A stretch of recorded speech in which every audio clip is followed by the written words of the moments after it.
एक प्रत्यारोप आप पे लगाया जा रहा है, आज से नहीं बहुत पहले से लगाया जा रहा है कि जब मंजूर आलम खां भाषण के लिए खड़े होते हैं और जब भाषण देते हैं तो रो देते हैं। कौम के दर्द में आप रोते हैं या फिर बाम का कमाल है? ये तो विरोधियों का काम है आरोप लगाना। ना मैं बाम लगाता हूँ ना कोई झूठी भाषण देता हूँ। एक आरोप ये भी लगाया जाता है कि आप मुस्लिम तुष्टीकरण की राजनीति करते हैं। हम जात पात की राजनीति नहीं करते हैं, हम सारे समाज को लेकर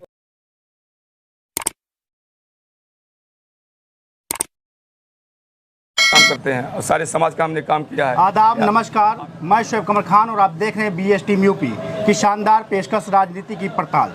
आरोप प्रत्यारोप का दौर चल रहा है मंच के माध्यम में उत्तर प्रदेश के नगर निकाय में, और आज उसी आरोप को लेकर हम मौजूदा चेयरमैन प्रतिनिधि मंजूर आलम खां के पास पहुंचे हैं। जनता के जो सवाल हैं या विपक्ष के जो सवाल हैं, उन्हीं सवालों के जवाबों को टटोलने की कोशिश की जा रही है और आप तक इनके जो पक्ष है पहुंचाने का कोशिश किया जा रहा है। तो आपका स्वागत है हमारे BS टीम उत्तर प्रदेश में।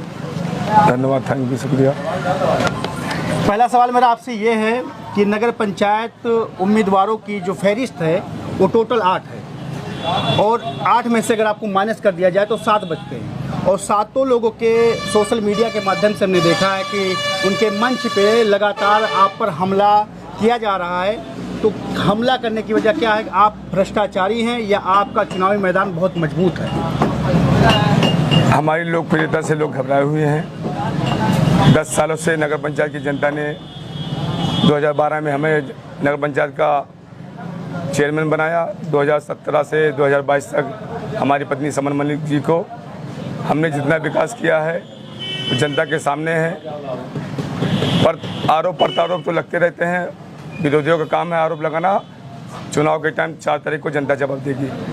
मंच के माध्यम से आप पर अमर्यादित भाषा का भी इस्तेमाल किया जा रहा है कुछ युवाओं के द्वारा, तो आप उनको जवाब क्यों नहीं देते कानूनी प्रक्रिया के हिसाब से, और या आप उन्हें इग्नोर कर रहे हैं? देखिए, मैं लगभग 7 चुनाव लड़ चुका हूं। मैं खुद, विरोधियों का काम है विरोध करना। अब अमर्यादित भाषा का इस्तेमाल कर रहे हैं, ऐसा नहीं करना चाहिए। चुनाव लड़ना चाहिए, सबको अधिकार है चुनाव लड़ने का। जितना उनको समझ है, जानकारी, वो अपने हिसाब से बोल रहे हैं। उस टॉपिक पे हम कोई बात ही नहीं करना चाहते हैं। जो हमें सिखाया गया, हमारी तालीम, हमारे गार्जियन ने जो बताया है, तहजीब से, प्यार मोहब्बत से कोई चीज़ जीती जा सकती है, ना कि अमर्यादित भाषा से। अभी मौजूदा जो वक्त है, चुनाव के 3-4 दिन बचे हैं, उस वक्त में आपकी लड़ाई किससे है? देखिए, 15 वर्ष से जो 3 बार चुनाव लड़ चुके हैं, हमारे वालिद साहब भी लड़े थे, हम भी लड़े हैं, या हमारी पत्नी भी लड़ी हैं। तो आज तक जो लड़ाई हुई सीधे भाजपा से लड़ाई हुई है। लड़ाई तो भाजपा से होगी। एक कैंडिडेट भाजपा से लड़ रहा है, 7 कैंडिडेट मुस्लिम लड़ रहे हैं, अलग अलग पार्टियों से, अलग अलग दल से। मैं निर्दलीय चुनाव तीसरी बार भी लड़ रहा हूँ और जनता के ऊपर, हमारे ऊपर विश्वास भी कि हमने काम किया, सबका सम्मान किया है, सबकी इज्जत की है, विकास किया है। जनता फिर हमें तीसरी बार चुनेगी। आप पे एक आरोप ये भी लगाया जाता है कि आप मुस्लिम तुष्टीकरण की राजनीति करते हैं। देखिए, कहीं ना कोई कुछ कहे, लेकिन जितना काम मैंने इससे पूर्व में भी ओम प्रकाश गुप्ता जी चेयरमैन थे 2007 से 2012 तक, लेकिन उन्होंने कोई काम नहीं किया था। मैंने जितना हिंदू समाज का मोहल्ला हो, या धार्मिक स्थल हो, या मारवी मोहल्ला हो, सोनार मोहल्ला हो, या शमशान घाट का काम हो, लाइट लगाने का काम हो, मंदिर के चारों तरफ इंटरलॉकिंग करवाने का काम हो, सीसी रोड बनवाने का काम हो, हम जात पात की राजनीति नहीं करते हैं, हम सारे समाज को लेकर काम करते हैं और सारे समाज का हमने काम किया है। या आप नगर वासियों से पता कर लीजिए। आप 2 बार शायद जिला पंचायत सदस्य भी रह चुके हैं और आप 2 बार चेयरमैन रह चुके हैं। तो आपके परिवार के लोग आपके चेहरे पे चुनाव लड़े हैं, तो आपने हमेशा निर्दल का रास्ता क्यों चुना? आपने पार्टी से टिकट क्यों नहीं मांगा, पार्टी की तरफ क्यों नहीं गए? देखिए, मैं पार्टी का न मोहताज हूँ, न किसी नेता का मोहताज हूँ। मैं अपने गरीब आवाम, अपनी जनता का प्यार और सपोर्ट से मैं चुनाव जीता हूँ, उन्हीं के बल पे मैं चुनाव लड़ रहा हूँ। नगर में आपके सबसे बड़ी समस्या परिवार रजिस्टर को लेकर, उसके लिए एक गरीब आदमी, मजदूर आदमी चक्कर लगाता है आला अधिकारियों के दफ्तरों पर, खासकर मुख्यालय पर, और जो गरीब आदमी, मजदूर आदमी एक हवलदार से बात करने में डरता है, वो आला अधिकारियों के ऑफिस में कैसे जाता होगा, कैसे अपनी बात रखता होगा। आप 2 बार से इस मसले पे क्या हल निकाले वो आप बताएंगे, और अगली बार अगर आप जनता को चुन के भेजती तो आप इसका हल कैसे निकालेंगे? 2012 से 17 तक जब मैं चेयरमैन था, परवाज रजिस्टर नकल ही बन रहा था। बीच में एनआरसी का मामला आया, जिलाधिकारी महोदय द्वारा आदेश शासन द्वारा आ गया कि परवाज नगर तहसील से बनेगा, इसलिए नगर पंचायत से बनना बंद हो गया। जो सरकार की नीति है उससे हटके हम नहीं जा सकते हैं। मैं माननीय जिलाधिकारी महोदय से चुनाव अगर मैं जीतता हूँ तो माननीय जिलाधिकारी महोदय से कहूँगा कि जिस तरह पहले भी नगर पंचायत का परवाज नगर पंचायत में बनता था, जनता को तुलसीपुर जाने में, बलरामपुर जाने में बहुत कठिनाइयों का सामना करना पड़ता है, हम भी समझते हैं। मैं पूरी कोशिश करूंगा कि परवाज नगर जैसे 2012 से 17 तक नगर पंचायत में बनता था फिर यहीं बने। क्या आप स्पेशली कोई कर्मचारी नहीं रख सकते कि जिससे जनता के लिए आसानी हो और जनता का काम घर बैठे हो जाए? नहीं, कुछ चीज़ें हैं जैसे कि बैंक पासबुक हुआ, आधार कार्ड हुआ या पैन कार्ड हुआ, सारी फाइल मेंटेन करके कर्मचारियों को हमारे पास देते हैं, तो उसको हम फाइल शासन द्वारा या जिले द्वारा, तहसील द्वारा जो भी काम होता है, चाहे 60 साल हो, विधवा पेंशन हो, परवाज नकल हो, कोई भी चीज़ें हो संबंधित जनता के लिए, उसको हम खुद करवा के देते हैं। जनता अगर वोट बांटती है, अलग अलग प्रत्याशियों को थोड़ा थोड़ा वोट देती है, तो इससे आपकी राजनीति पर क्या असर होगा? मुझे जनता पे पूरा विश्वास है। जो 10 सालों से लगातार निर्दलीय चेयरमैन मुझे सभी समाज के लोगों ने बनाया है और 4 नए गांव और जुड़ गए हैं। बरगदवा जुड़ गए ग्राम सभा, सिसानिया बरगदी ग्राम सभा, बहुत बड़े पैमाने पे पहले भी लोगों ने जब वोट नहीं था, इन लोगों का नहीं जुड़ा हुआ था, हमको सपोर्ट करते थे। अब तो ये वोट डालने का इनको अधिकार हो गया। चारों गांव से बहुत बम्पर 70 से 80% वोट हमको मिल रहा सारे समाज के लोगों का। मैंने सुना है मंच के माध्यम से सोशल मीडिया पे कि लोग कहते हैं कि मंजूर आलम लोगों के बीच जा रहे हैं, कह रहे हैं कि हमारे साथ सरकार ये कर डालेगी, वो कर डालेगी। तो मंजूर आलम के अंदर वाकई में भय है या फिर वोट पाने की एक रणनीति है? देखिए, विपक्ष के लोग मंच के माध्यम से आरोप लगा रहे हैं। मैं पूरा नगर घूमा हूँ, चारों गांव घूमा हूँ, नगर पंचायत पूरा टाउन घूमा हूँ, मैंने किसी से ऐसी कोई बात नहीं की, सब खाली आरोप लगा रहे हैं। मैं जनता के बीच में जा रहा हूँ, अपनी विकास की बात कर रहा हूँ, उनसे दुआ ले रहा हूँ और सपोर्ट की मांग कर रहा हूँ। पिछले 10 सालों में जो आपने विकास किया है, आप थोड़ा सा उस पर रोशनी डालें और आने वाले वक्त में आप क्या क्या विकास करेंगे? सबसे बड़ी समस्या हमारे यहाँ बच्चों को जगह ना मिलने की वजह से गार्डन का काम नहीं हो पाया बच्चों को खेलने के लिए। एक हमारे यहाँ पुराना तालाब है जो हमारे हिंदू समाज की माँ बहनें पूजा स्थल है, जो त्योहारों में जाती हैं, वो काम होना बाकी। अंत्योदय स्थल का काम है।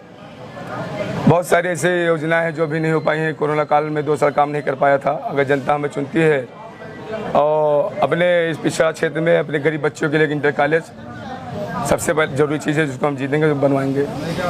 एक प्रत्यारोप आप पे लगाया जा रहा है, आज से नहीं बहुत पहले से लगाया जा रहा है कि जब मंजूर आलम खां भाषण के लिए खड़े होते हैं और जब भाषण देते हैं तो रो देते हैं। तो कुछ लोग कहते हैं कि दरअसल मैं आपसे ये पूछना चाहता हूँ, सीधा सा सवाल है, कौम के दर्द में आप रोते हैं या फिर बाम का कमाल है? ये तो विरोधियों का काम है आरोप लगाना। ना मैं बाम लगाता हूँ ना कोई झूठी भाषण देता हूँ। जो बात सच है वो सच मैं जनता के सामने रखता हूँ, मैं झूठ नहीं बोलता हूँ। इसीलिए जनता ने 2 बार मुझे चुना। जनता अगर आपको इस बार मौका देती है तो आपका सबसे पहला कार्य क्या होगा नगर के लिए? जनता अगर मुझे मौका देगी तो सबसे पहला काम मैं बच्चों के लिए गर्ल्स इंटर कॉलेज बनाऊंगा। जो बच्चे हुए विकास कार्य उसको पूरा करूंगा। एक आरोप आप पे ये भी लग रहा है कि आपने बहुत अधिक मात्रा में कर लगा दिया है, चाहे वो हाउस टैक्स हो, चाहे वो जल कर हो। तो इस समस्या का क्या समाधान है और इस समस्या को आप किस बेस पर हल करने की कोशिश करेंगे? देखिए, हाउस टैक्स हम नहीं लगाए हैं, ना जल कर हम लगाए हैं।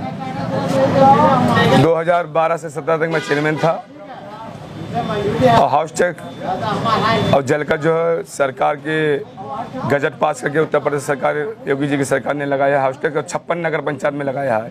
आज़ादी के से लेकर अब तक ये 56 नगर पंचायत थे जो अभी तक हाउस टैक्स और जल कर नहीं लगा हुआ था। और जब तक मैं चेयरमैन था तब तक हाउस टैक्स नहीं लगा। प्रशासक जब नियुक्त हुए हमारे हटने के बाद 2017 में हमारे रिटायर होने के बाद सरकार ने लगा दिया। सरकार ने जो टैक्स लगाया था उस पर हमने बोर्ड प्रस्ताव करके 40% छूट, जनता को थोड़ा सा भार कम हो जाए इसलिए हमने 40% छूट करने का काम किया है। नए गांव जो जुड़े हैं, जैसे गांव में एक डर का माहौल आपके खिलाफ ये भी बनाया जा रहा है कि जो हाउस टैक्स है, गांव में घर बड़े होते हैं तो उस पर हाउस टैक्स अधिक लगेगा। तो हाउस टैक्स लगने की जो एक पूरी प्रक्रिया है, किस बेस पे लगता है, कैसे रोड के आधार पे लगता है, सेंटर के आधार पे लगता है, वो चीज़ थोड़ा सा रोशनी डालें ताकि जनता को आसानी से बात समझ जैसे मैं गाँव वालों से ये अपील करता हूँ, घबराने डरने की बात नहीं है। 40 से 50 साल पहले तक अभी तक नहीं लगा हुआ था, और जब तक मैं चेयरमैन रहूँगा इंशाल्लाह मेरे कलम से आज तक नहीं लगेगा, ये मैं आपसे वादा करता हूँ। सरकार देखिए कोई चीज़ अगर लागू कर देगी, जैसे GST सरकार ने लागू कर दिया तो उसको मानना पड़ेगा। अगर हमारे स्तर से किसी भी कीमत पर हाउस टैक्स नहीं लगेगा और जनता किसी के बहकावे में ना आए, खाली विरोधी काम है भड़काने का, उनसे बचे आप लोग होशियार रहें। नगर पंचायत अपने 40 साल हो गया, 40 साल के बाद लगा हुआ है, आपको अच्छी सुविधाएं दी जाएंगी, सारा व्यवस्था दी जाएगा, रोड, बिजली, पानी, सड़क, सारी सुविधा दी जाएगी। इसके लिए बहुत टाइम लगेगा आप लोगों को लिए कि हाउस टैक्स लगेगा। अगर हाउस टैक्स लगेगा भी तो उसका जो सरकार का जो नियम है, जो रेट है, उसी के हिसाब से लगेगा, आप लोग घबराइए मत। एक अंतिम सवाल, आपका चुनाव चिन्ह क्या है और आप उससे जनता के बीच कैसे ले जाएंगे, कैसे समझाएंगे, उन्हें कैसे पहचान कराएंगे? चुनाव चिन्ह हमारा हल है, तो सभी किसान जानते हैं, सब किसानी एरिया है, किसान लोग हैं, खेती करते हैं और घर घर डोर टू डोर हम लोग जाते हैं, कन्वेंसिंग करते हैं, घर घर निशान पहुंचाते हैं, सबको निशान पता है। और जनता आने वाले 4 तारीख को हल वाले खाने पे और मोहर लगाकर अपने इस बेटे, इस भाई को तीसरी बार जिताने का काम करेगी। तो दोस्तों, हमारे साथ खास बातचीत में थे पूर्व चेयरमैन और चेयरमैन प्रतिनिधि मंजूर आलम खान। इन्होंने अपना पक्ष रखा।